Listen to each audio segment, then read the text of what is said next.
semuanya.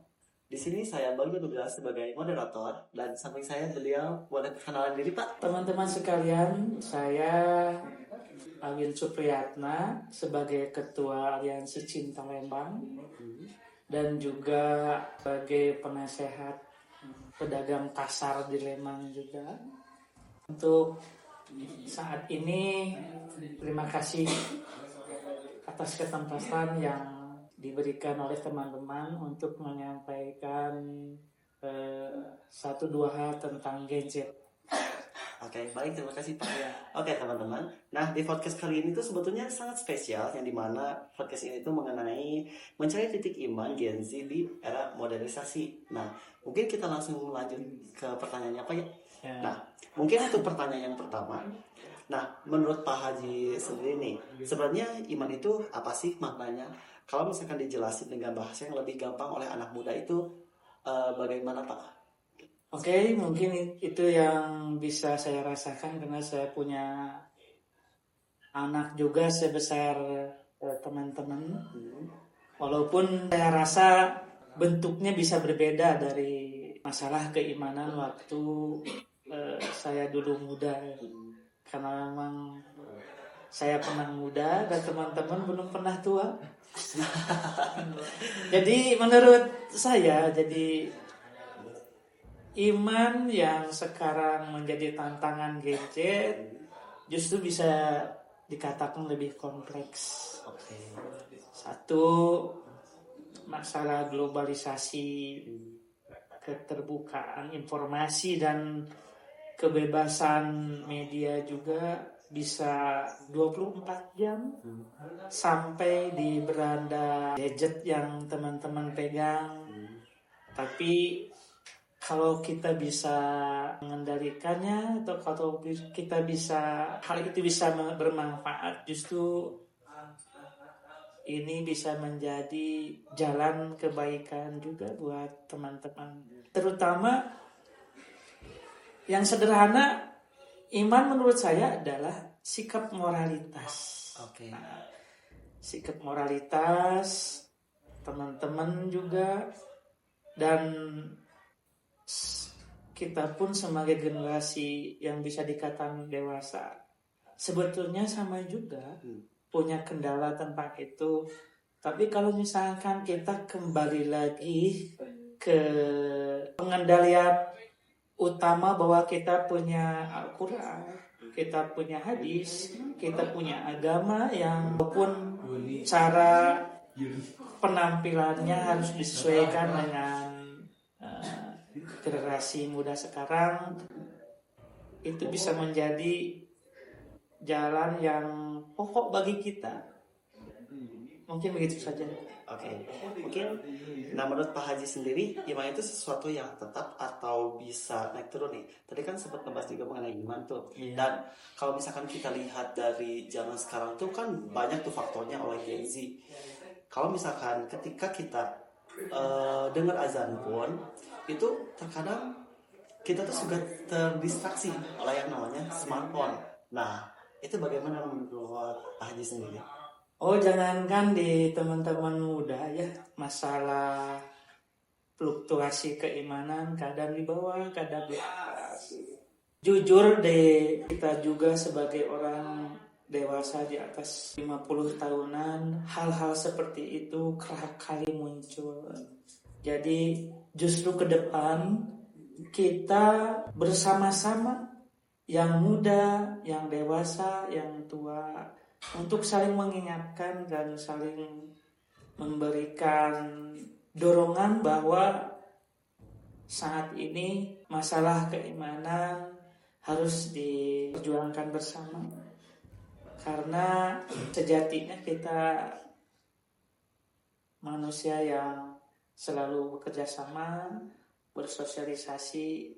Masalah terdistraksi itu walaupun bentuknya dari dulu sampai sekarang berbeda, tapi ketika kita kembali ke Al-Quran, ke hadis, dan di situ kita punya treatment sebetulnya tentang penjaga keimanan. Salah satunya adalah keistiqomahan kita menjaga nilai-nilai keislaman masuk dalam kehidupan nyata sekarang ini. Mungkin begitu. Oke.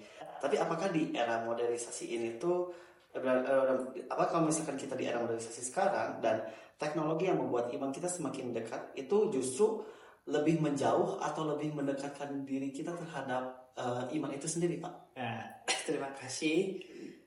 Sejatinya perkembangan teknologi itu adalah sesuatu yang nyata dan tidak bisa kita tolak. Akan tetapi ketika kita menyadari bahwa tidak sesuatu datang terhadap diri kita kecuali atas izin Allah Subhanahu wa taala, insya Allah kita bisa menyetirnya, kita bisa menjadi tool atau alat menjadi kebaikan kita bersama. Oke. Tapi kalau iman lagi naik turun nih Pak ya. Nah, selain dari gadgetnya itu sendiri, yang biasanya dialami oleh Gen Z itu apa aja sih Pak? Saat ini memang yang dialami oleh Gen Z mungkin masalah komunikasi saja menurut kami generasi tua ya. Karena sementara sikap orang tua menganggap ke generasi muda teh anak kecil, anak yang dianggap tidak tahu apa-apa, dan juga dari respon sikap generasi mudanya bahwa kalau ngobrol dengan orang generasi tua dianggapnya takut tidak sopan, takut istilahnya tidak sesuai dengan budayanya mereka. Tapi kalau masing-masing ada keterbukaan menurut saya, karena kami pun punya anak ya sebesar teman-teman juga, tapi ketika komunikasi bisa terbuka, bisa saling memberikan ruang untuk masing-masing bagaimana satu sama yang lain menampilkan harapan, menampilkan keinginan untuk kerjasama dalam memelihara masalah keimanan ini. Oh, oke. Tapi kalau misalkan kita melihat seseorang itu imannya lagi kuat atau enggaknya itu bisa dilihat dari apa sih Pak? Kita kembali lagi ke hak dasar kita sebagai manusia. Tentu dengan berbagai kendalanya manusia itu selalu ingin menjadi yang lebih baik. Jika kita mengaku sebagai manusia, kita harus punya cita-cita dan terlihat bahwa kita ingin menjadi manusia yang lebih baik. Justru kalau misalkan terdistraksi masalah ini, kelihatannya misalkan dianggap keimanannya lagi turun atau lagi fluktuatif, menurut saya tentang penilaian seperti itu kan subjektif.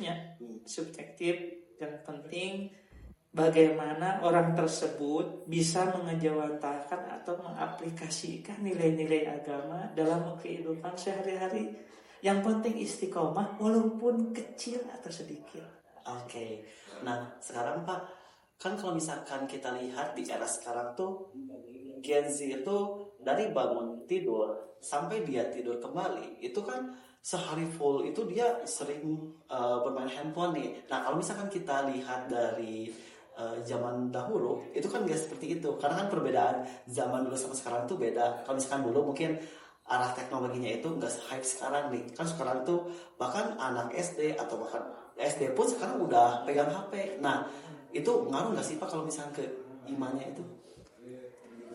Ya, yang terpenting bagi kita bagaimana di lingkungan keluarga kecil ada ayah, ada ibu, mereka menjadi teladan, harus menjaga konsistensi, jangan sampai ke lingkungan keluarga ke anggota keluarga, ke anak itu menyampaikan hal yang tidak dipahami oleh mereka. Kalau misalkan kita menyampaikan bahwa misal tentang masalah bab toharoh, bahwa kebersihan itu penting, ya harus dari kita dulu. Masalah keteladanan itu yang terpenting, masalah keteladanan. Insya Allah yang lainnya bisa disesuaikan.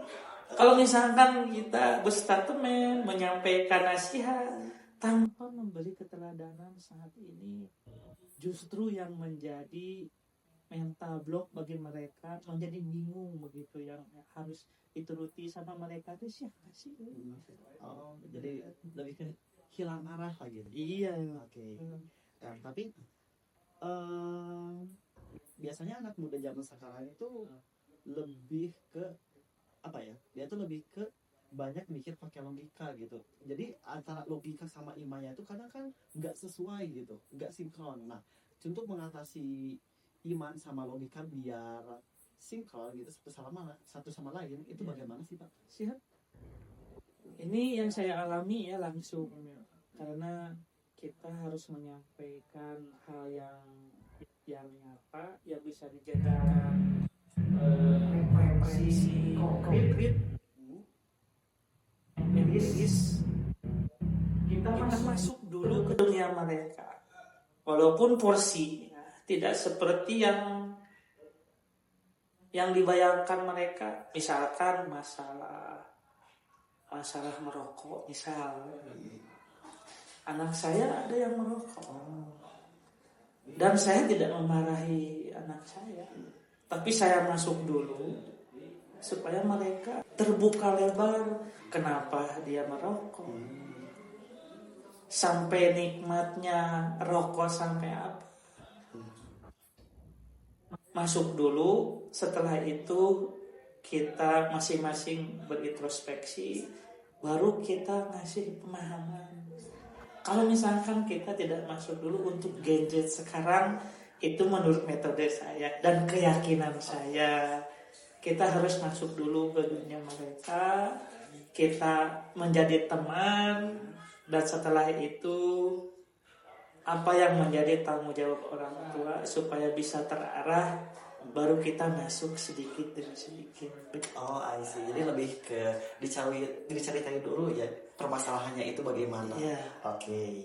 Nah, untuk selanjutnya menurut Pak Haji sendiri tantangan terbesar Gen Z untuk tetap menjaga imannya di era sekarang itu bagaimana sih Pak? Karena kalau misalkan kita lihat zaman sekarang tuh mungkin anak-anak muda tuh lebih ke terdistraksi gitu, entah itu oleh smartphone atau pacaran, itu kan bisa jadi gitu Pak. Nah itu bagaimana sih Pak cara untuk mengatasinya? Oke, tantangan terberat berarti dua arah ini. Satu, ketika Gen Z masih punya orang tua atau wali atau teman yang bisa mereka teladani. Satu. Dan orang tua yang punya anak generasi Gen Z harus menjadi teman dulu.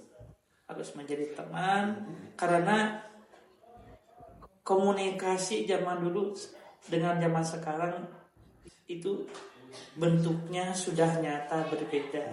Kalau dulu lebih kepada manut, ya menurut orang tua, yang penting apa kata orang tua menurut. Tapi sekarang tidak bisa, karena alasannya tadi masalah pergaulan, komunikasi, masuk logika.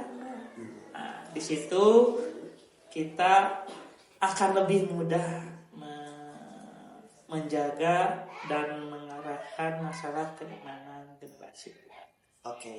Nah Pak, sekarang itu kan banyak Gen Z yang ngerasa capek gitu sama tuntunan hidup mereka, yang dimana ekspektasi dia tuh terlalu tinggi gitu terhadap apa yang mereka itu bayangkan. Nah, apakah kondisi ini tuh bisa bikin iman seseorang naik turun atau enggak? Nah, kembali lagi kepada bimbingan pemahaman mereka.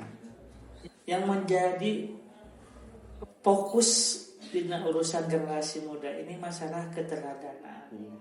Dan keteladanan yang saya sampaikan, bagaimana orang dewasa, wali atau orang tua masuk sebagai teman, sehingga bisa menerangkan kepada mereka bahwa ini terdistraksi karena apa. kita kasih pemahaman secara dari hati ke hati. Kita dekati, kita temani. Dan itu pernah terjadi di anak saya yang kedua, bahwa disangkanya saya tidak menemani anak saya yang kedua. Tapi ketika saya temani, walaupun saya tidak bisa, saya belajar sampai saya berisiko celaka sekalipun, tapi saya usahakan untuk itu. Ternyata alhamdulillah berhasil. Oh Ya, ya, gitu. I see. Iya. Oke. Untuk selanjutnya Pak, Pak Haji sendiri sering nggak nemuin anak muda dia tuh yang kehilangan oleh imannya itu sendiri gitu? Ada nggak sih? Gimana? Jadi kan menurut Pak Haji sendiri sering nggak nemuin anak muda zaman sekarang yang dia tuh kehilangan imannya itu sendiri? Menurut saya juga ada tetangga ya yang semoga saya juga bisa menjaga anak saya. Dia itu pas datang ke lingkungan masjid di sekitar rumah kita, dia itu pandai adzan, mengajinya juga bagus. Nah, saya lihat akibat orang tuanya tidak bisa masuk sebagai teman, dia liar sendiri. Sampai astagfirullahaladzim, saya pernah lihat dia jam 2 malam sama akhwat berjalan, tapi saya tidak berpikiran apa-apa, tapi justru bentuknya bisa begitu hebat, begitu cepat gitu.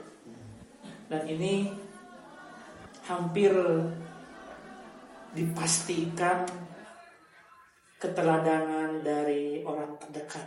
Sangat kurang menurut saya. Tapi kalau misalkan dari faktor lingkungan atau pertemanan itu bisa mengaruhi dari segi keimanan kita nggak sih Kak? Maksudnya mempengaruhi karena gadget itu perlu teman. Tidak semata-mata generasi muda berkomunikasi dengan teman yang lawan jenisnya, ya itu kan manusiawi seperti itu, manusiawi. Tapi ketika hal itu dibiarkan, justru lama-lama bisa berkembang ke arah yang teman-teman yang ada maksudkan tadi. Oh, I see. Tapi kalau misalkan zaman sekarang tuh wajar nggak sih Pak anak muda tuh banyak bertanya soal imannya mereka gitu kan? Kadang Gen Z zaman sekarang tuh suka ragu ya dengan dirinya sendiri, suka mempertanyakan iman saya tuh goyah apa enggak sih, atau iman saya tuh gimana sih, seperti itu. Siap. Kadang-kadang dari teman-teman juga pernah menyaksikan atau hanya mendengar dari tokoh agama misalkan yang kita anggap pendidikan agamanya hebat, orang terkenal, ternyata menerima berita yang tidak baik, kan seperti itu ya. Kalau ini tidak ada teman dekat yang bisa membimbingnya, ini bisa jadi berbahaya. Jadi saya sarankan lebih banyak komunitas yang kita gauli atau kita bisa berkolaborasi, tidak hanya satu komunitas saja, sehingga kita menjadi luas pandangan. Kalau misalkan dari arah manhajnya, kita bisa melihat dari arah manhaj ini, manhaj itu, seperti itu. Karena memang bentuk negara kita kan seperti ini. Beda lagi kalau misalkan negara kita dasarnya negara agama, itu sudah satu arah. Kalau seperti ini kan kita bisa bertentangan dengan hukum negara. Silahkan hidup di masyarakat, cari komunitas sebanyak-banyaknya, ambil pelajaran yang terbaik, komunikasikan, cari referensi dari orang yang terpercaya, baru kita menyimpulkan sedikit demi sedikit dari diskusi seperti ini. Oke, baik. Oke, kita lanjut ke pertanyaan yang terakhir, Pak. Nah, bagaimana cara menyampaikan iman ke Gen Z tanpa kesannya itu lebih ke menggurui gitu, supaya mereka itu sadar gitu, supaya untuk menyampaikan iman ke Gen Z itu tidak harus memaksa gitu ya. Kalau misalkan kesannya yang lebih halus itu seperti apa sih, Pak? Ya, kembali lagi ke teladanan. Kita menjadi teman, kita menjadi orang yang terdekat buat dia di saat suka, di saat duka, sehingga mereka tidak merasa sendiri. Kalau misalkan kita menyampaikan satu pesan ketika generasi muda lagi terpuruk, lagi punya masalah, kita kasih solusi.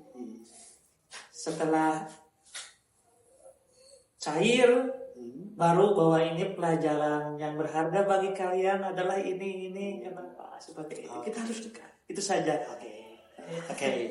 Karena waktunya sudah habis ya, Pak ya. Mungkin saya tutup. Saya ucapkan terima kasih kepada Bapak yang telah sudah menjadi narasumber di podcast. Oke, saya tutup. Assalamualaikum warahmatullahi wabarakatuh.